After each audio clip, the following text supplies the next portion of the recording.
Hello mga ka-freshie! Welcome sa ating YouTube channel.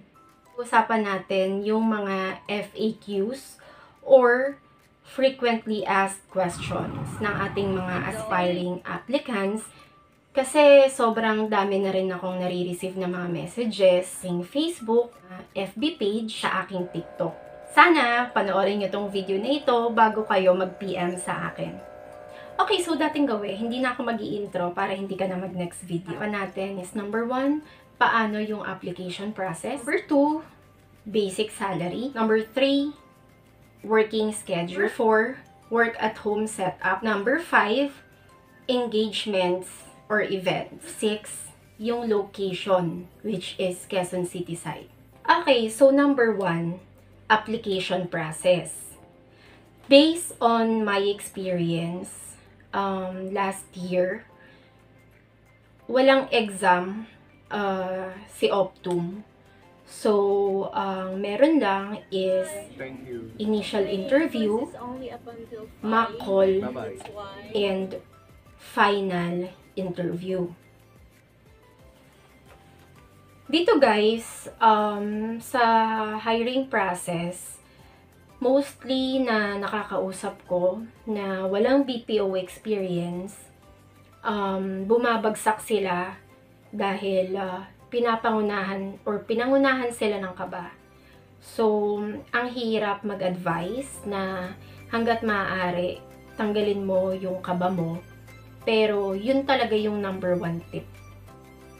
And, para maiwasan or maalis yung kaba natin, syempre, kailangan magre-research tayo about sa company.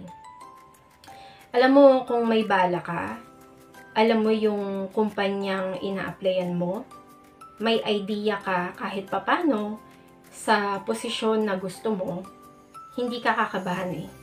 Kasi alam mo sa sarili mo yung pinapasok mo at yung magiging trabaho na gusto mo. So, malaking chance na makapasa ka kung yung interviewer ma-feel nila or maramdaman nila na desidido ka talaga sa pag-a-apply mo. And para mangyari yan, do your own research about sa company ina-applyan mo. So number 1, hiring process. Meron tayong initial interview, mock call, and final interview. 2 is yung basic salary.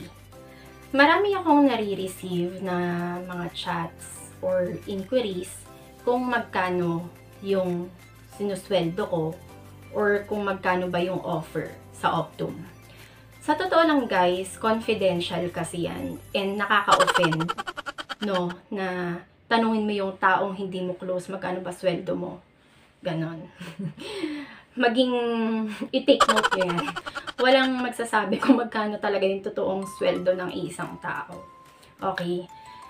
And para bigyan lang kayo ng idea, ranges, total ito naman yung gusto nyo. Hindi ako galit. Ang ranges salary na ino-offer ni Optum, depende, discuss lang yan sa contract signing. Pero base sa mga nakikita kong posting sa Facebook, nagre-range siya ng 18,000 to 30,000 pesos.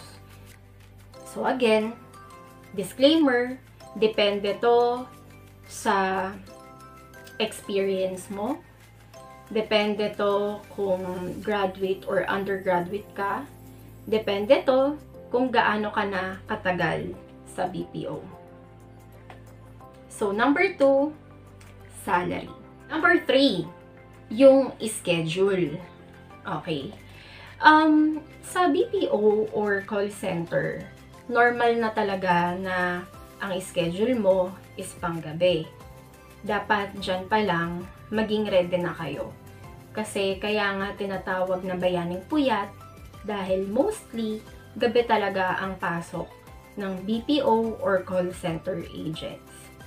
Siguro ang kinaganda lang kay Optum and based on my own experience, Saturday and Sunday yung rest day or yung off. Diba?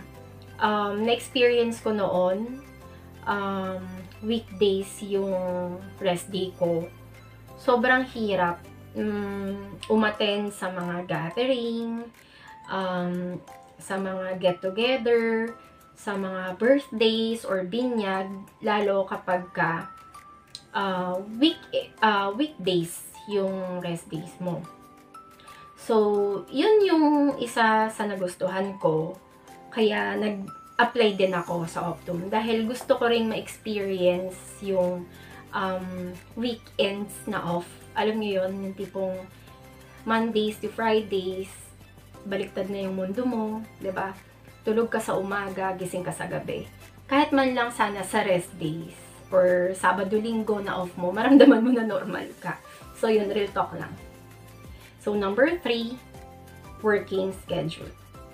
Number 4, work from home or work at home setup. On my own experience sa Quezon City site, meron kaming work at home setup or hybrid setup. Hindi agad-agad hybrid setup ka.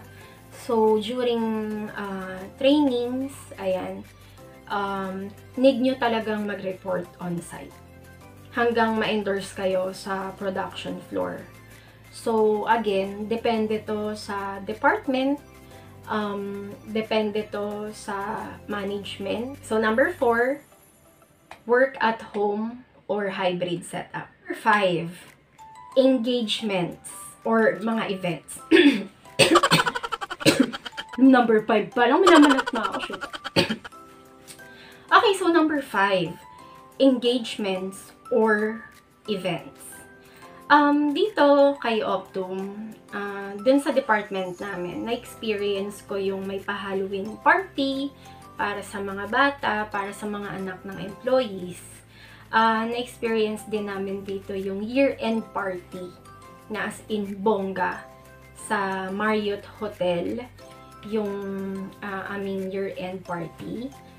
And during NEO, New Employee Orientation, ginanap yon sa SMX. So, as in, ang daming tao, 300 plus kami doon, iba't ibang site, Quezon City, Taguig, Makati, Alabang, andon lahat, and sobrang bongga, galante ni Optum. Sobra, naka-amaze lang. Ito, totoo to. Number 5, engagements and events. Number 6, location. So, dahil taga Quezon City tayo, itong binabanggit or pinag-uusapan natin ay ang Optum UP Ayala Techno Hub. Ang location nito is ground floor, building in UP Ayala Techno Hub. Yung nearest way neto, guys, siguro sa mga first timer na pupunta para mag-walk-in, pinaka-safe na bababaan nyo is yung Central. May footbridge doon. Sasabihin nyo lang Central. And maglalakad kayo 2 to 3 minutes. Makakaabot kayo sa entrance. May guard doon.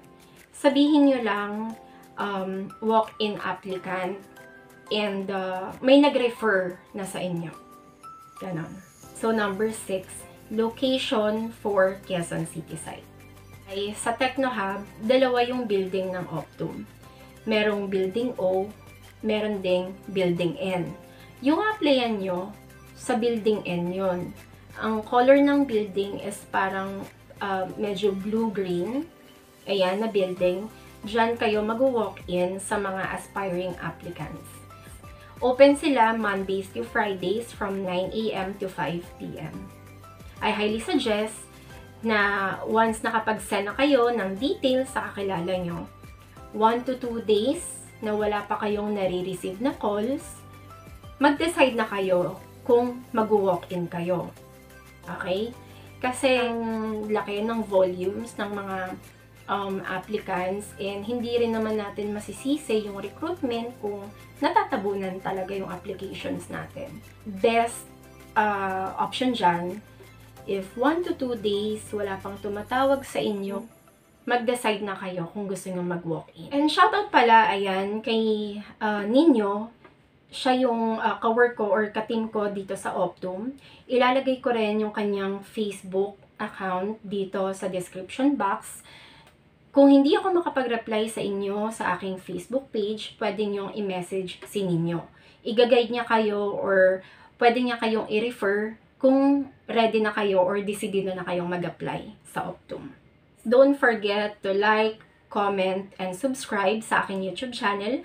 Kung meron ka mga katanungan, i-comment mo lang. Kung Optum employee ka and may gusto kang i-share or gusto mo akong i-correct, kung may mali man ako nasabi, feel free to comment down below para at least magkaroon din ng idea or maliwanagan yung makakanood ng video na ito. Once again, thank you for watching. Jobs here, naniniwala sa kasabihan na iwasan ng stress para laging fresh.